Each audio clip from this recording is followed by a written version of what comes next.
Long before Lily was born, traders from a dozen different worlds already warned their children never to fly toward a certain patch of empty space.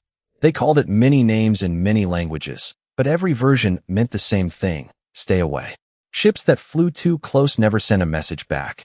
No wreckage was ever found. No bodies were ever returned. After 300 years, most people stopped asking why. They simply avoided the region and taught their sons and daughters to do the same. The being that ruled that region had a name too, though few dared to say it out loud. They called him Rook.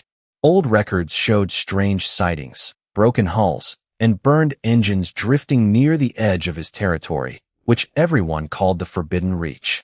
Some said he was a monster born from an ancient war.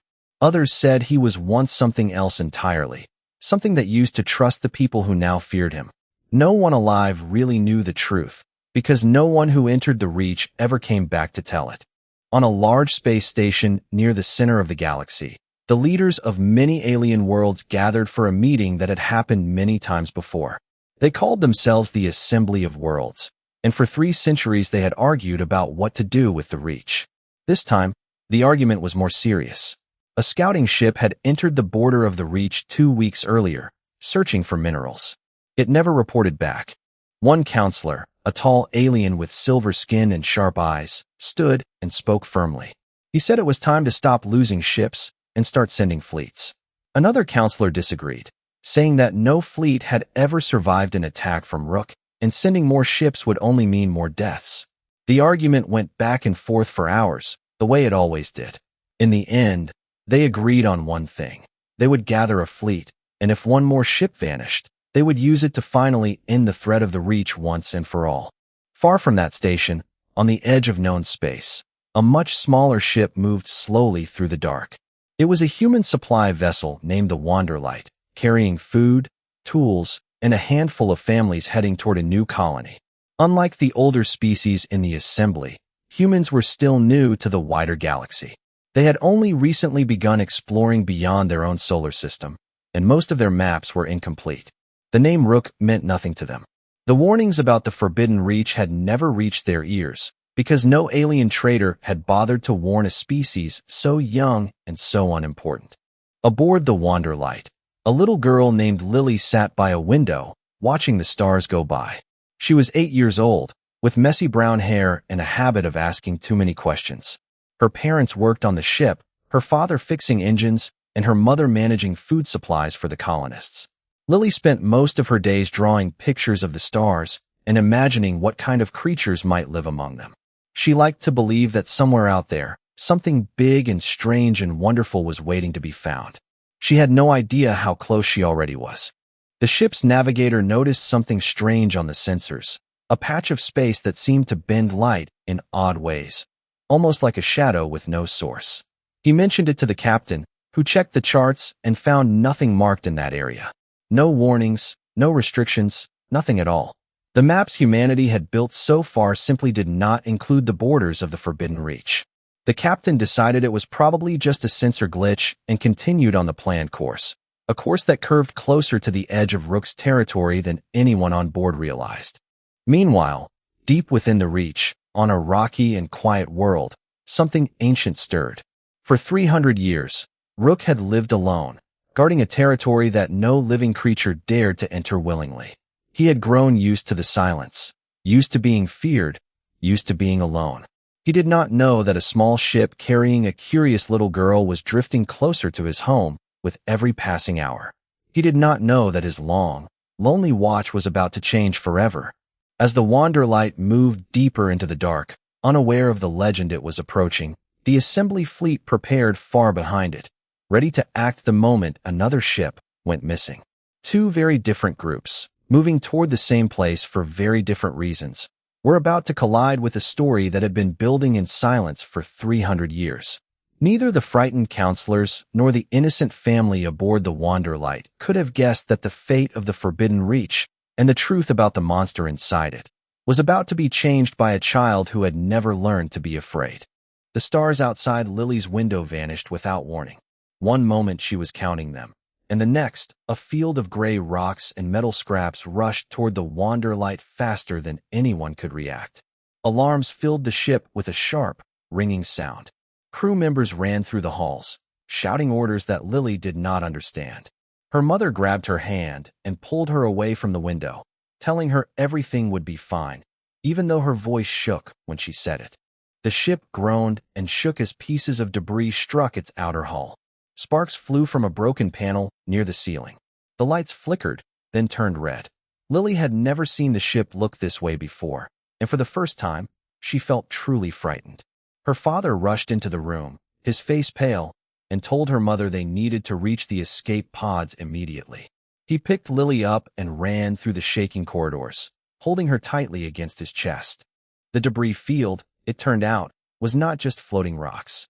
It was the edge of an old battlefield, one of many that had drifted near the border of the Forbidden Reach for centuries. Ships that came too close often triggered old defense systems left behind by long-dead civilizations, machines that still fired weak but dangerous blasts at anything that entered their range. The Wanderlight had wandered directly into one of these fields, and now it was paying the price. An explosion rocked the ship, knocking Lily's father off his feet. He fell hard against a wall, and for a moment he did not move. Lily's mother screamed his name and rushed to him, but there was no time to wait. More alarms blared, warning that the ship's hull was failing. A crew member pulled Lily toward a small escape pod near the back of the ship, telling her to get inside quickly. Lily looked back, searching for her parents through the smoke and flashing lights, but she could not see them anymore. The escape pod door closed before she could call out. She pressed her hands against the small window, watching the burning ship grow smaller and smaller as the pod shot away into space. She screamed for her mother and father, but no one answered. The pod spun wildly, tossed around by the force of the explosion, until finally it steadied itself and began falling toward a large, unfamiliar planet below. Lily curled into a tight ball on the floor of the pod, crying until she had no tears left. She did not know if her parents were alive. She did not know where she was going. She only knew that everything safe and familiar was gone, swallowed by fire and darkness behind her. The pod shook violently as it entered the planet's atmosphere, flames licking at the small windows. Lily held on tightly to the seat, too scared to make a sound. The pod crashed into a wide field of tall grass, skidding across the ground before finally coming to a stop against a large rock. For a long moment, everything was silent. Then, slowly, the pod's door hissed open, revealing a strange new world under a sky the color of soft orange and purple. Lily crawled out, her legs shaking, her clothes torn and dirty. She looked around at the unfamiliar trees, the strange plants, and the quiet, empty land stretching in every direction. She called out for her mother. She called out for her father. No one answered. Only the wind moved through the tall grass, making a soft, hissing sound that felt too much like a whisper. Lily sat down beside the broken pod, hugging her knees to her chest, and waited, hoping someone would come. Hours passed. The strange sky slowly changed color as unseen suns moved somewhere behind the clouds. Still, no one came. Eventually, hunger and fear pushed her to her feet. She could not simply sit and wait forever. She remembered a small survival lesson her father once taught her, about finding water and staying close to it, about not wandering too far from a crash site. She picked a direction and began to walk, glancing back often at the wrecked pod, keeping it in sight for as long as she could. She did not know that she was walking straight toward the heart of the most feared territory in the galaxy. She did not know that every creature who had ever entered these woods before her had come only to fight, to hunt, or to destroy. She only knew she was alone, and scared, and looking for anyone, or anything, that might help her find her way home. As the strange orange sky deepened into a dark purple, small sounds began to rise from the trees around her, low and rumbling, almost like breathing. Lily stopped walking and listened, her heart pounding. Somewhere in the shadows ahead, something enormous was moving toward her, and for the very first time since the crash, she was not alone anymore. Rook felt the crash before he heard it. A tremor rolled through the ground beneath his claws, faint but sharp, the kind of tremor that only came from something falling hard out of the sky. In 300 years, that feeling had only ever meant one thing to him: Another intruder, another fight he had not asked for, but always finished. He lifted his massive head from where he rested near a cliff and turned his eyes toward the direction of the sound. Rook was not like the creatures most people imagined when they whispered his name. He was enormous, larger than any of the old warships that sometimes try to hunt him, covered in thick gray scales scarred from centuries of battle. His wings, when spread, could block out the light of the twin suns above his world. His eyes glowed a pale gold, sharp enough to see movement from a great distance. He did not remember exactly when the fear of him had started, only that it had never once stopped. Long ago, before the fear, before the endless attacks, Rook had lived differently. He remembered fragments of a time when he trusted another species, when he had allies instead of enemies, when his territory had been a home shared with others instead of a graveyard for ships that wandered too close. He remembered betrayal too, sharp and sudden, a memory he rarely let surface because it still hurt more than any wound he had taken in battle since. After that betrayal, he stopped trusting anyone who entered his territory. He simply removed them, quickly and without mercy, before they could hurt him again. He moved through the tall trees toward the crash site, expecting to find another armed ship, another crew ready to fight or flee. Instead, he found wreckage far smaller than usual, a broken escape pod resting quietly in a field of grass. There were no weapons pointed at him. There was no shouting, no panic, no attack. There was only a small trail of footprints leading away from the pod, disappearing into the tall grass ahead. Rook followed the trail, curious despite himself. He had not felt curiosity in a very long time. The footprints were tiny, far too small to belong to any soldier or hunter he had faced before. He moved carefully through the darkening woods, his enormous body somehow silent despite its size, until he finally saw her. Lily stood frozen in a small clearing, staring up at him with wide eyes. She was smaller than anything he had ever seen enter his territory, fragile in a way that made him pause. He expected her to run. He expected her to scream, the way every other creature had screamed at the sight of him for the past 300 years. Instead, she simply stared, her small chest rising and falling quickly, more curious than terrified. "You look like the dragon from my book," she said quietly, her voice shaking only a little. "The nice one, not the scary one." Rook did not understand every word, since her language was strange to him, but he understood the tone. There was no hatred in it. No fear either, not the deep, burning fear he was used to seeing in every eye that ever looked at him. He lowered his head slowly, bringing his massive face closer to her, testing her reaction. Most creatures would have fled the moment he moved. Lily only took a small step back, then stopped, watching him carefully instead of running. For a long moment, neither of them moved. Rook studied her, confused by his own hesitation. Every instinct built over 3 centuries told him to remove the threat, to end this the way he always had. But she was no threat. She was small, tired, and clearly alone, standing in the middle of a dangerous world with nothing to protect her. Something old and nearly forgotten stirred inside him, a feeling he had buried so deep he barely recognized it anymore. It felt almost like the beginning of trust. Lily's stomach growled loudly in the quiet clearing, and she flinched, embarrassed even in the presence of a creature that could destroy her in a single movement. Rook tilted his head at the sound, then turned and walked a few steps away, glancing back at her as if expecting her to follow. She hesitated, glancing at the broken pod behind her, then back at the strange creature waiting nearby. Slowly, cautiously, she followed him. He led her to a small stream at the edge of the clearing, then toward a patch of soft fruit growing near the rocks, nudging it gently toward her with his massive snout. Lily stared at the offering for a long moment before picking it up carefully and taking a small bite. It was sweet and safe, and for the first time since the crash, she felt a small flicker of hope. She looked up at the enormous creature beside her, no longer seeing a monster from the stories, but something else entirely. That night, as the twin suns disappeared behind the horizon, Lily fell asleep curled beside a fire Rook had helped her build, closer to him than any living creature had dared to sleep in 300 years.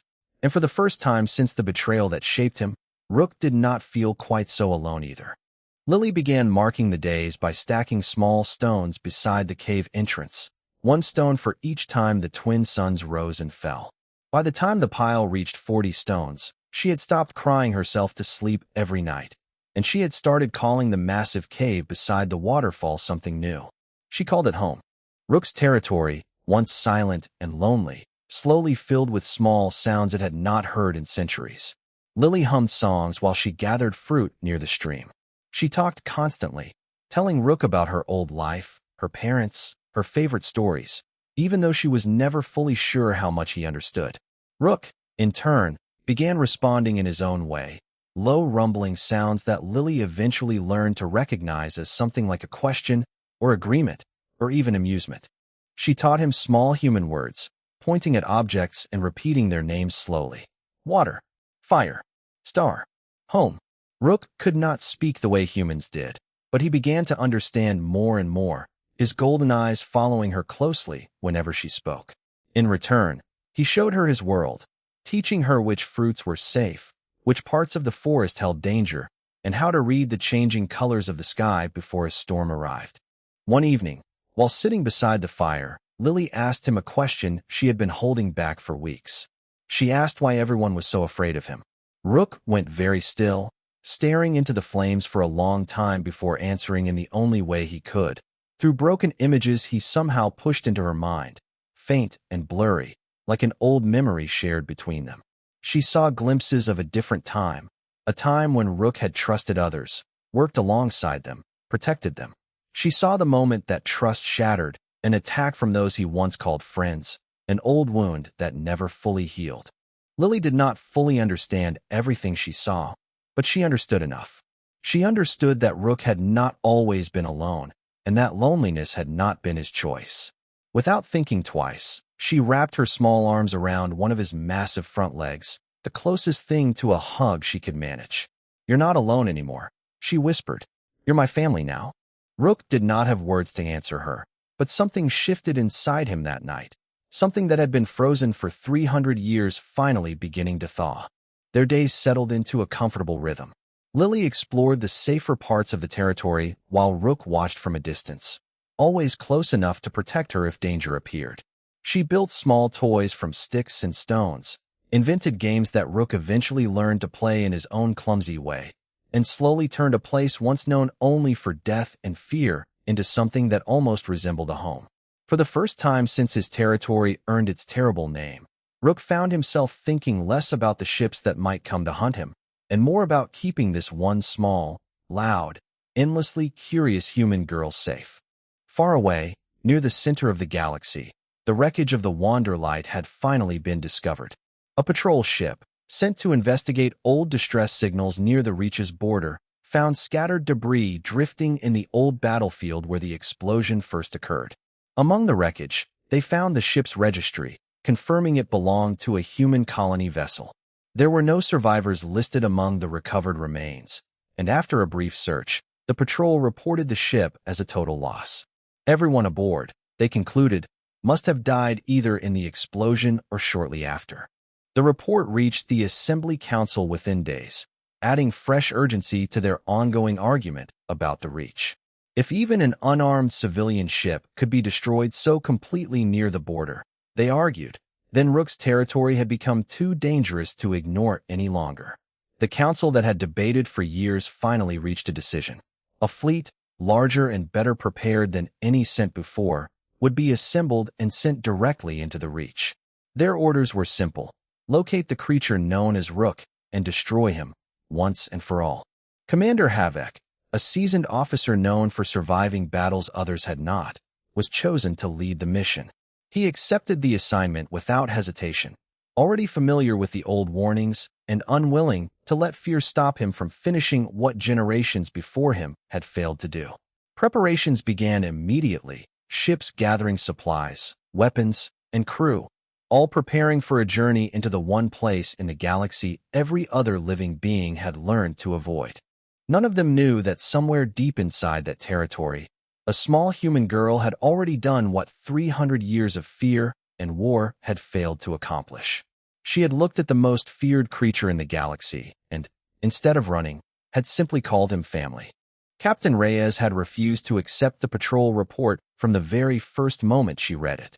The official record claimed there were no survivors from the Wanderlight, but something about the report felt incomplete to her.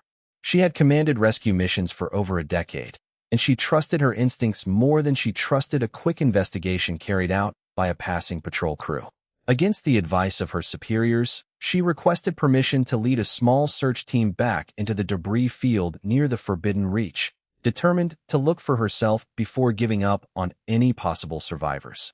It took weeks to gather approval, weeks more to prepare a ship capable of surviving the dangerous region. By the time Reyes finally launched her search team, months had passed since the crash. Most people had already stopped hoping. Reyes had not.